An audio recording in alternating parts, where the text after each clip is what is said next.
Contract वाली बहू। नरेश की माँ अपने बेटे से मिलने दिल्ली आ रही है। इस बात का पता चलते ही नरेश के दिल में हलचल मच जाती है। नरेश अपनी माँ के स्वागत की तैयारी में लग जाता है। साथ ही उसे डर भी सताने लगता है कि उसकी माँ कहीं अपनी पुरानी जिद पर फिर से बैठ ना जाए। हे भगवान, इस बार बचा लो, अगले साल पक्का माँ की जिद पूरी कर दूंगा। तभी दरवाजे की घंटी बजती है। नरेश दरवाजा खोलता है तो सामने अपने मकान मालिक को देखकर हैरान हो जाता है, क्योंकि उनके साथ एक सुंदर सी लड़की भी थी। अब नमस्ते अंकल, कुछ काम था, मुझे बुला लेते। आपने क्यों कष्ट किया? अरे नहीं नहीं, इसमें कष्ट कैसा, मैं तो बस तुम्हें रीना से मिलवाने आया था। आज से रीना तुम्हारे साथ इसी फ्लैट में रहेगी। अंकल, कोई लड़का फ्लैटमेट नहीं है? एक अनजान लड़की के साथ रहना मेरे लिए थोड़ा अजीब होगा।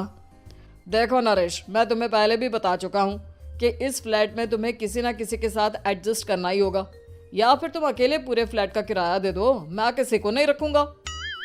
नरेश अपने मकान मालिक की बात सुन के रीना के साथ रहने के लिए तैयार हो जाता है, पर अंदर ही अंदर उसे ये बात खाने लगती है कि वो अपनी माँ को क्या जवाब देगा जब उसकी माँ रीना के बारे में उसे पूछेगी। दिन बीतने लगते हैं। नरेश और रीना अच्छे दोस्त भी बन जाते हैं, पर अभी भी नरेश अपनी प्रॉब्लम का सॉल्यूशन नहीं ढूंढ पाता। एक दिन नरेश बहुत परेशान सा बैठा होता है। तभी रीना उसे पूछती है, क्या हुआ नरेश, तुम काफी परेशान लग रहे हो, सब ठीक तो है ना? हाँ सब ठीक है, बस एक छोटी सी प्रॉब्लम है। वो एक्चुअली 2 दिन बाद मेरी माँ मुझसे मिलने आ रही है। अरे तो इसमें प्रॉब्लम क्या है, ये तो खुशी की बात है। हाँ रीना, बट मेरी माँ एक जिद लेकर बैठ गई है कि मैं शादी कर लूँ, पर मैं अभी इस चीज़ के लिए तैयार नहीं हूँ। ऊपर से जब वो तुम्हें देखेगी तो 100 सवाल करेगी, क्या जवाब दूंगा? अरे इसमें कोई टेंशन वाली बात नहीं है, मेरे पास ना इस प्रॉब्लम का सलूशन है, जिससे ना तुम्हें शादी करनी पड़ेगी और ना ही तुम्हारी माँ मेरे बारे में कुछ पूछेंगी। रीना की बात सुनकर नरेश सोच में डूब जाता है। वो सोचता है कि रीना खुले ख्यालों वाली लड़की है, कहीं माँ को सच बता ना दे। नरेश को सोच में डूबा देखकर रीना कहती है, अरे क्या हुआ, किस सोच में पड़ गए? डोंट वरी, जैसा तुम सोच रहे हो ना वैसे कुछ भी नहीं है, मेरे पास एक प्लान है। मैं कुछ समझ नहीं पा रहा हूँ, कैसा प्लान? मैं समझाती हूँ। हम ना एक कॉन्ट्रैक्ट मैरिज कर लेते हैं। फिलहाल मेरे पास जॉब नहीं है, तो तुम इस रूम का किराया दे देना जब तक तुम्हारी माँ यहाँ रहेंगी, सिर्फ तब तक। और तुम अपनी माँ से कह देना कि मैं तुम्हारी पत्नी हूँ, इससे वो मेरे यहाँ रहने पर कोई सवाल भी नहीं करेंगी। अरे बात तुम्हारी ठीक है, पर माँ से झूठ बोलना, ना ना बाबा, मैं ये रिस्क नहीं ले सकता। कोई और आइडिया दो ना तुम। देखो मंजूर हो तो बोलो, वरना सच बता दो, मुझे कोई प्रॉब्लम नहीं है। रीना की बात सुनकर नरेश सोच में डूब जाता है। बहुत सोचने के बाद जब उसे कोई रास्ता नहीं मिलता तो वो रीना के बताए हुए रास्ते पर चलने के लिए तैयार हो जाता है। वो रीना से बात करता है और अपनी माँ की पसंद और नापसंद के बारे में बताता है। रीना भी नरेश की सभी बातों को ध्यान से सुनती है, ताकि कहीं उससे कोई गलती ना हो जाए। आखिर वो दिन भी आ जाता है जब नरेश की माँ उससे मिलने दिल्ली आ जाती है। नरेश अपनी माँ को फ्लैट पर लेकर जाता है। जैसे ही नरेश की माँ फ्लैट के अंदर जाती है, रीना उसके पैर छू लेती है। ये देखकर नरेश की माँ थोड़ी घबरा जाती है और नरेश से पूछती है, अरे बेटा नरेश, ये कौन है? माँ, ये आपकी बहू रीना है।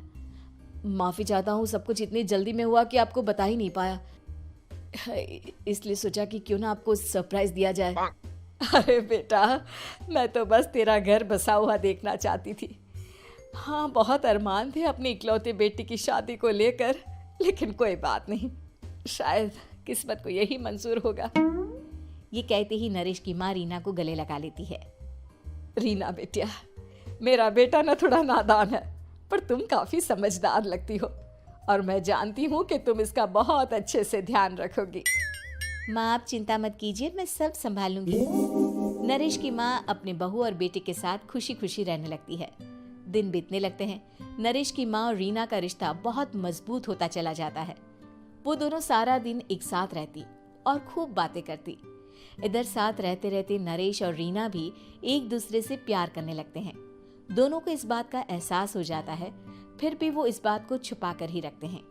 एक दिन नरेश की माँ और रीना शादी के बारे में बात करने लगते हैं। रीना बिटिया, ये तो नरेश ने मुझे बिना बताए शादी कर ली, वरना मैं तो अपनी इकलौती बेटी की शादी इतनी धूमधाम से करती कि सारी दुनिया देखती रह जाती। अच्छा माँ, आप ऐसा भी क्या करती नरेश और मेरी शादी में जो दुनिया देखती रह जाती? अरे बिटिया, एक माँ के अरमान तुम अभी नहीं समझोगी। मैं तो अपनी बहू को एक रानी की तरह लेकर आती और शादी भी बिल्कुल शाही अंदाज में करती, पर मेरे तो सारे अरमान ऐसे ही रह गए। खैर, मुझे तो अपने बेटे और बहू की खुशी चाहिए बस। ये कहते हुए नरेश की माँ की आंखों में आंसू आ जाते हैं। रीना भी ये सुनकर ख्यालों में खो जाती है, क्योंकि वो भी मन ही मन खुद को नरेश की पत्नी और उसकी माँ की बहू मानने लगी थी। शाम को जब नरेश ऑफिस से घर आता है तो रीना खुद को रोक नहीं पाती और नरेश के सामने उसकी माँ को अपने और नरेश के रिश्ते का सारा सच बता देती है। रीना की बात सुनकर नरेश की माँ दोनों से बहुत नाराज हो जाती है और घर वापस जाने की बात करने लगती है। तुम दोनों ने मुझसे सच छुपाकर बहुत ठेस पहुंचाई है मुझे। अब तुम लोगों के साथ नहीं रहना चाहती मैं, कल ही वापस चली जाऊंगी अपने घर। माँ, मुझे माफ कर दो, ये सब मैंने रीना के कहने पर ही किया है, वरना मैं भी आपको कभी ठेस पहुंचाने के बारे में सोच भी नहीं सकता। हाँ माँ, हमने ये सिर्फ आपका दिल रखने के लिए किया, प्लीज हम दोनों को माफ कर दीजिए। तुम दोनों ने मेरे अरमानों के साथ खिलवाड़ किया है, और वैसे भी मुझे अपने बेटे के लिए एक अच्छी लड़की ढूंढनी है, इसलिए मेरा यहाँ से जाना ही बेहतर होगा। माँ की ये बात सुनकर रीना खुद को रोक नहीं पाती। माँ, क्या मैं आपके घर की बहू बनने लायक नहीं हूँ? रीना की बात सुनकर नरेश हैरान रह जाता है। नरेश की माँ भी कुछ समझ नहीं पाती। मैं कुछ समझी नहीं, आखिर तुम कहना क्या चाहती हो? माँ, मैं वो नरेश से बहुत प्यार करती हूँ और साथ ही साथ मैं आपको भी अपनी माँ मान बैठी हूँ। आज जब आपकी बातें सुनी तो खुद को रोक नहीं पाई, इसलिए सारा सच आपको बता दिया। रीना की बात सुनकर नरेश की माँ की आंखों में आंसू आ जाते हैं और वो अपने बेटे नरेश और रीना को गले लगा लेती है। मेरे घर की बहू तो सिर्फ रीना बिटिया ही बनेगी। मैं आज ही तुम दोनों की शादी की तारीख निकलवा दूंगी, बस एक बार तुम्हारे घर वाले मान जाए। उसी दिन रीना के माता पिता भी उनके फ्लैट पर आ जाते हैं। दोनों परिवार आपस में बैठकर बातें करते हैं और शादी के लिए राजी हो जाते हैं।